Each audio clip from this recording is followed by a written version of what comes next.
پی آئی اے London office کی بندش کا معاملہ برطانوی پارلیمنٹ تک پہنچ گیا۔ ممبر برطانوی پارلیمنٹ یاسمین قریشی نے پاکستانی وزیر خارجہ کو خط لکھ دیا۔ خط میں کہا گیا کہ دفتر کو بند کرنا پی آئی اے کے لیے درست نہیں ہوگا۔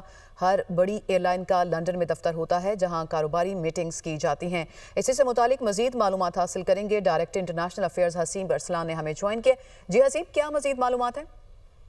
جی بالکل، پی آئی اے کا جو لندن آفس تھا اس کو کلوز کرنے کا دیا گیا ہے، جس کے اوپر برطانوی ممبر پارلیمنٹ یاسمین قریشی نے جو ہے پاکستانی وزیر خارجہ کو خط لکھا ہے، اور اس میں ان کا یہ کہنا ہے کہ اس لندن اس کو کلوز نہیں کرنا چاہیے۔ ایک طرف پی آئی اے کا آپریشن جو ہے وہ بحال ہونے جا رہا ہے، لیکن دوسری طرف ہم جو ہے اگر لندن آفس کلوز کریں گے تو اس سے پی آئی اے کو بزنس وائز کافی نقصان ہوگا، یہ کہنا ہے یاسمین قریشی کا۔ لیکن جب پی آئی اے سے ہماری بات ہوئی تو ان کا یہ کہنا ہے کہ ہم لندن آفس کلوز نہیں کر رہے بلکہ اس کو ہیتھرو ایئرپورٹ کے اوپر موو کر رہے ہیں، اور ساتھ ہی ساتھ انہوں نے نجی ایئر لائن کا حوالہ بھی دیا کہ جو ایک محمد شفیق صاحب ہیں جو پی آئی اے اس کو چھوڑ کے ایک نجی ایئر لائن کو جوائن کر رہے ہیں، شاید ان کے ذاتی کوئی مقاصد اس میں ہو سکتے ہیں۔ تو جب ہماری ان سے بات ہوئی تو ان کا یہ کہنا ہے کہ جو نجی ایئر لائن ہے وہ لندن سے اپنی فلائٹ آپریشن نہیں شروع کرے گی کیونکہ ان کے پاس ہیتھرو ایئرپورٹ پر سلاٹس ہی موجود نہیں ہیں۔ تو یہ معاملہ ڈسکس ہوا اس طرح سے۔ حسین ارسلان، آپ نے ہمیں تفصیلات فراہم کی، آپ کا بہت شکریہ۔